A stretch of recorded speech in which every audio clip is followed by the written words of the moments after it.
Hi guys, good morning. So ఇది ఒక short video ఏంటంటే ఆడిట్ ప్రిపరేషన్ గురించి. సో యాక్చువల్గా మా ఫ్రెండ్ తిరుమల ముప్ప అని చెప్పి ఒక పర్సన్ ఉన్నాడు, నిన్న మీట్ అయ్యాను. So with in the discussion మనకి ఆడిట్ గురించి డిస్కషన్ వచ్చింది. సో ఎలా అంటే అతను ఫంటాస్టిక్ ఐడియా ఒకటి ఇచ్చాడు. ఏంటంటే ప్రిపేర్ అయ్యేటప్పుడు ఒక చాప్టర్ ఏదర్ ఒక స్టాండర్డ్ తీసుకున్నప్పుడు ఏంటంటే అందులో ప్రతి పాయింట్ అనేది ఎగ్జామ్లో వస్తుందని చెప్పలేమని కాదు, కొన్ని పాయింట్స్ అనేవి మనం నెగ్లిజిబుల్గా తీసుకోవచ్చు.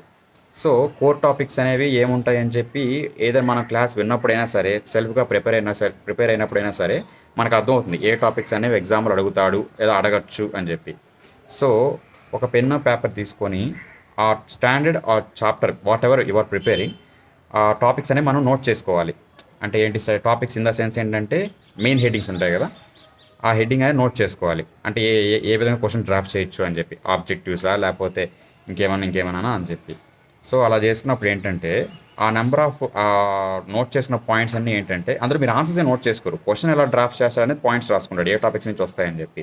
సో ఆ టాపిక్స్ అనేవి మనం నెంబర్ ఆఫ్ టైమ్స్ అని రివైజ్ చేయాలి, ఇంక్లూడింగ్ ఆన్సర్స్. మామూలుగా ఆన్సర్స్ ఎలాగో ప్రిపేర్ అవుతాం, బట్ మనకు వచ్చే మెయిన్ కోర్ ప్రాబ్లం ఎక్కడ వస్తుంది, ఈ క్వశ్చన్కి ఈ ఆన్సర్ అయినా కాదా అని చెప్పి మనం ఒక డౌట్ అనేది అరైజ్ అవుతుంది. సో అందుకని చెప్పి మనం ఏం చేయాలంటే ఈ టాపిక్స్ ఏవైతే నోట్ చేసుకున్నామో అవి నెంబర్ ఆఫ్ టైమ్స్ అని రివిజన్ చేసుకుంటూ ఉండాలి, ప్యారల్గా ఆన్సర్స్ ప్రిపేర్ అయ్యేటప్పుడు పాటు. సో అప్పుడు ఏంటంటే మనకి ఒక అండర్స్టాండింగ్ వస్తుంది. సో ఈ టాపిక్లో ఈ చాప్టర్లో ఈ టాపిక్సే ఉంటాయి అని చెప్పి. సో ఆబ్వియస్లీ ఏమవుతుందంటే ఎగ్జామ్లో అటెండ్ అయ్యేటప్పుడు కూడా ఏంటంటే మీకు ఈ క్వశ్చన్ ఆ చాప్టర్ నుంచి అని తెలుసు, బట్ ఏది ఏ టాపిక్ అని చెప్పి అర్థం కలదు అనుకోండి, మీకు ఆటోమేటిక్గా ఆ టాపిక్ ఏంటంటే మీరు రిమెంబర్ చేసుకొని దానికి ఆన్సర్ అని ట్రై చేయగలరు. సో 95% అనేది దీంట్లో ప్రాబిలిటీ అనేది బాగా ఛాన్స్ ఎక్కువ ఉంటుంది, ఎందుకంటే ఏ క్వశ్చన్కి ఏ ఆన్సర్ అని చెప్పి.